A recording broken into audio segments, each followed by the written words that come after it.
Baik, Assalamualaikum warahmatullahi wabarakatuh.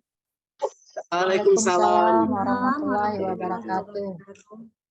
Salam dan bahagia ibu-ibu semua.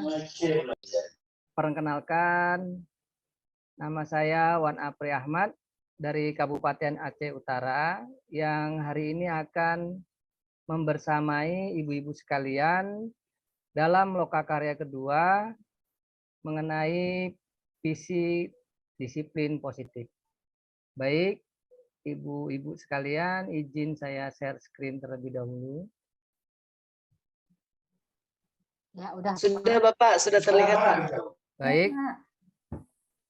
Terima kasih ibu-ibu sekalian.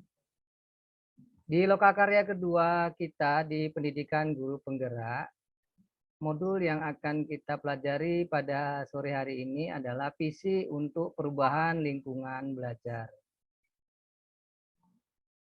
Tujuannya yang pertama adalah peserta dapat menjelaskan rencana penyampaian disiplin positif di kelas dan strategi perencanaan di sekolah berdasarkan umpan balik dari calon guru penggerak lain. Yang kedua, peserta dapat membedakan mana hukuman dan disiplin dalam prakarsa perubahan pendidikan. Baik, ibu-ibu, kita buat kesepakatan kelas terlebih dahulu agar kegiatan kita hari ini bisa berjalan dengan lancar. Bisa Bapak. Bisa Bapak. Berarti kita lanjut.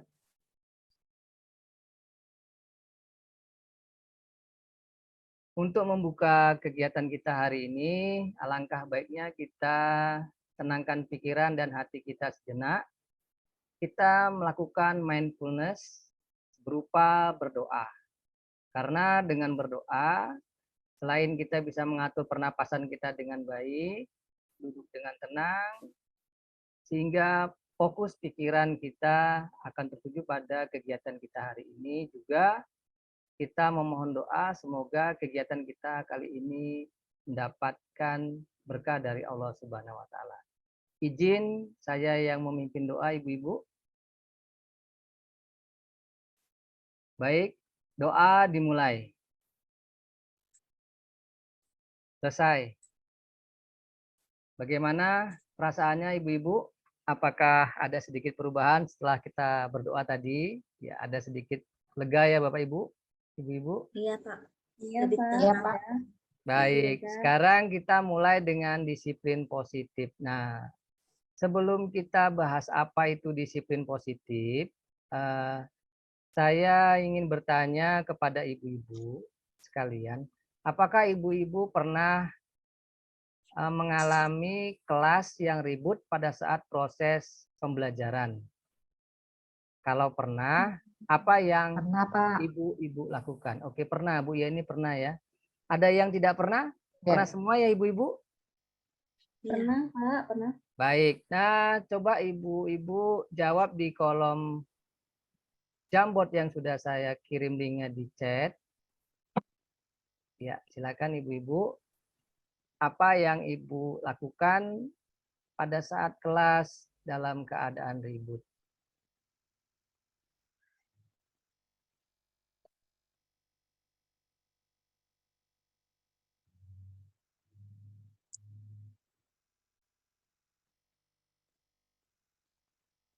Ya, satu orang baru.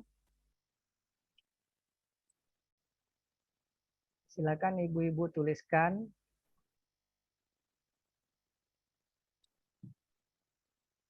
Saya kolom chat aja Pak. Oh, boleh. Kalau ada kendala di Jamboardnya, boleh ibu buat di kolom chat.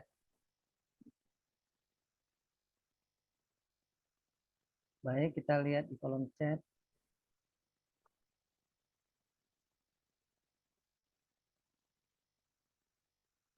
Nah, baik, di sini ada meminta siswa berdiri di depan sambil meminta mereka menjelaskan materi yang telah disampaikan oleh guru. Meminta perhatian semua peserta kelas lalu mengajak ice break agar anak bisa fokus belajar kembali. Pernah biasanya saya meminta anak-anak memberikan alasan mengapa ribut. Baik, saya minta pernyataannya dulu dari siapa ini? meminta perhatian semua peserta kelas lalu mengajak ice breaking. Ini Ibu siapa ini? Saya Pak, Bu Oh, Ibu Farah. Farah. Berarti maksudnya Ibu memanggil anak-anak tersebut yang ribut di kelas, kemudian pembelajaran Ibu kondisikan dengan melakukan ice breaking terlebih dahulu. Apakah benar seperti itu, Bu? Iya, Oke. bukan anak yang ribut saja, tapi Semua. saya minta perhatian dari semua siswa saya. Saya minta perhatian penuh ke saya sebagai gurunya, kemudian saya akan melakukan ice breaking. Jadi ketika kita Oke. melakukan ice breaking itu, maka perhatian mereka akan fokus ke kita. Jadi permasalahan tadi mereka akan melupakannya. Ketika mereka fokus ke kita gurunya, melakukan ice breaking, jadi pemikiran mereka mungkin lebih fresh untuk melanjutkan pembelajaran, baru next kita lanjutkan apakah itu pembelajaran ataupun mau diskusi atau apapun itu. Baik, Seperti itu, berarti Bapak. dengan ice breaking itu mengajak anak-anak kembali dari yang ribut tadi, Ibu mengkondisikannya untuk anak-anak kembali fokus ke pembelajaran. Baik. Bu Cut Iya. Putri meminta siswa berdiri di depan sambil meminta mereka menjelaskan materi yang telah disampaikan. Maksudnya gimana ini Bu Putri? Begini Bapak, jika saya menjumpai murid-murid saya di kelas ribut pada saat saya mengajar, ini ceritanya, yang lain kan merasa terganggu Pak, sedangkan rekan-rekannya lain kan merasa terganggu. Nah, apabila saya melihat di sudut sana ada yang ribut-ribut, nah saya meminta tuh anak-anak itu maju ke depan.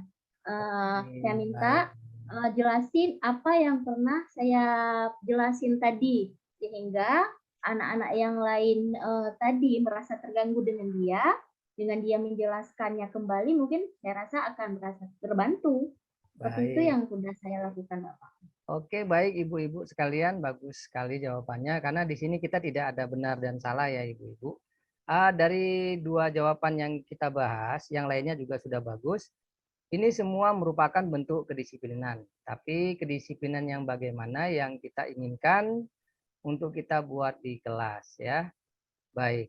Nah, apa itu disiplin positif? Disiplin positif itu adalah salah satu sifat positif dari nilai kebajikan. Disiplin yang efektif melibatkan membimbing perilaku anak, menetapkan batasan prinsip pengajaran, mendefinisikan aturan yang adil dan masuk akal. Nah, jadi yang ibu-ibu dua lakukan tadi termasuk salah satu bentuk disiplin, terutama yang dilakukan oleh Ibu Farah, itu merupakan salah satu bentuk dari disiplin positif ya.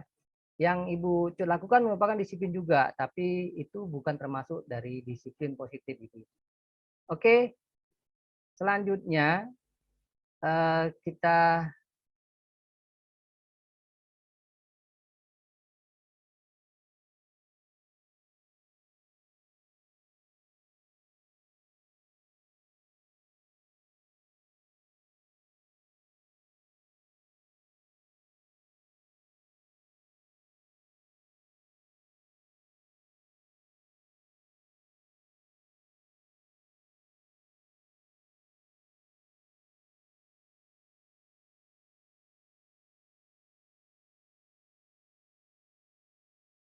ya selanjutnya ibu-ibu kita ada dua gambar yang menunjukkan mana yang hukuman dan mana yang termasuk disiplin. Baik, ibu-ibu, saya kirim link Jamboard di chat. Silakan ibu-ibu coba jawab. Mana dari gambar ini yang termasuk disiplin dan mana dari gambar ini yang termasuk hukuman.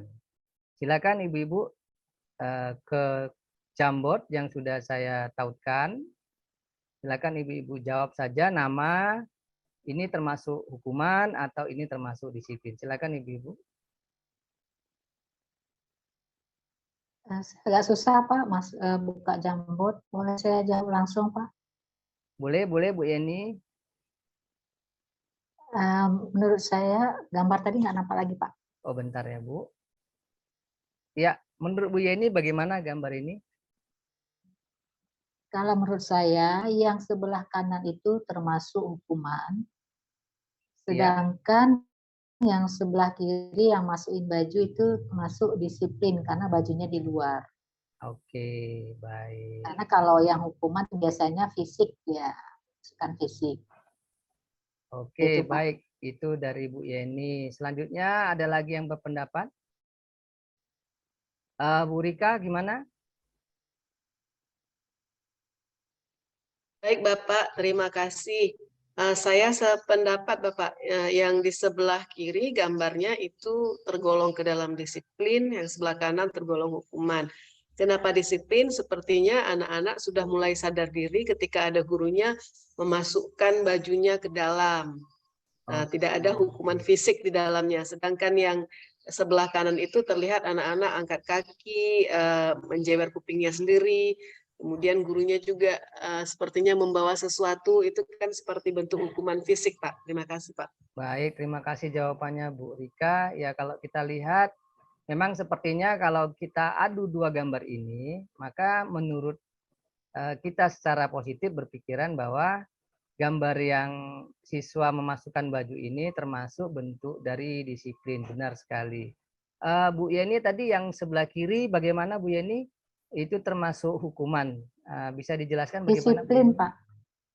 Disiplin, Pak. Yang kanan yang hukuman. Oh, yang kanan. Yang dia kanan angkat termasuk. kaki, iya. Iya. Bagaimana Bu? Hukuman. Kenapa itu hukuman? Coba dijelaskan lagi Bu. Iya, karena kalau hukuman itu membuat siswa maksudnya fisik ya. Jadi Oke, hukumannya fisik tuh ya Bu. hukuman Betul, fisik. betul, betul. Iya. Iya. Ya, Dia kemudian ngangkat kakinya. iya ada sesuatu yang tidak mengenakan terlihat dari gambar ya Bu ya. Iya. Iya. Oke, baik Ibu. Baik. Jawaban dari Ibu-ibu cukup bagus juga. Nah, kita lanjut.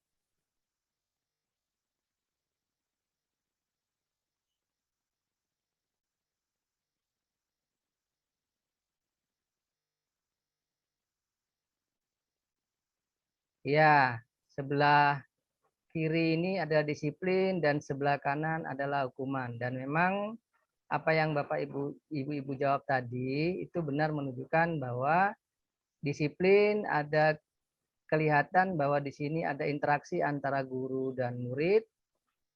Dan murid itu berkenan untuk memperbaiki kelakuannya secara langsung ya atau tidak langsung, dan hukuman ada bentuk fisik yang diberikan atas kesalahannya.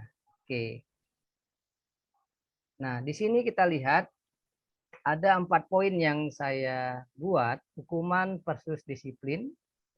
Yang pertama, disiplin menyeratkan untuk menginstruksikan atau membimbing seseorang murid untuk mematuhi dan mengajar kode etik tertentu dalam upaya mencegah masalah perilaku di masa depan.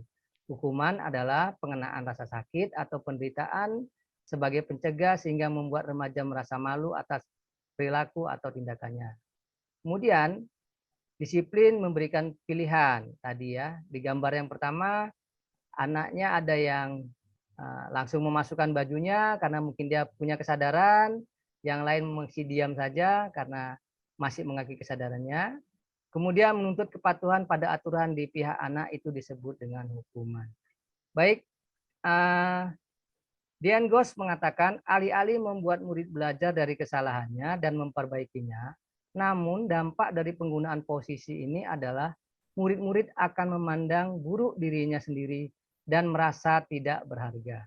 Nah, pernyataan Dian Ghosh ini mengarah kepada hukuman. Jadi, hukuman itu akan membuat murid-murid merasa bersalah. Demikian Ibu-ibu sekalian. Baik, untuk refleksi hari ini,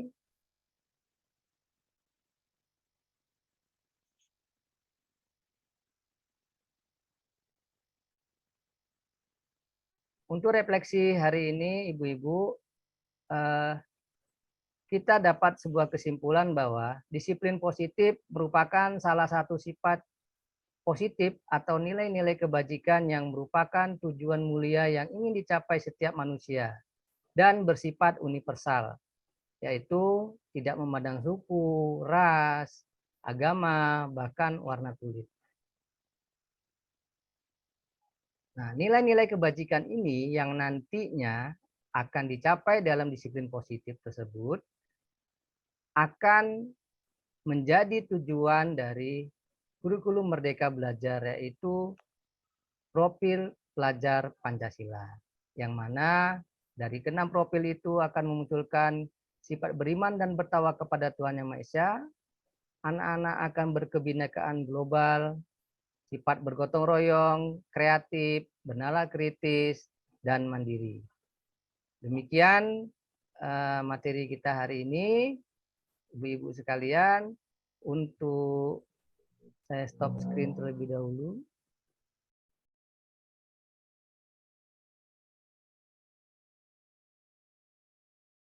Ya, nah untuk mengakhiri perjumpaan kita pada hari ini, Ibu-ibu, saya minta untuk memberikan emotikon perasaan ibu-ibu selama mengikuti kegiatan kita hari ini.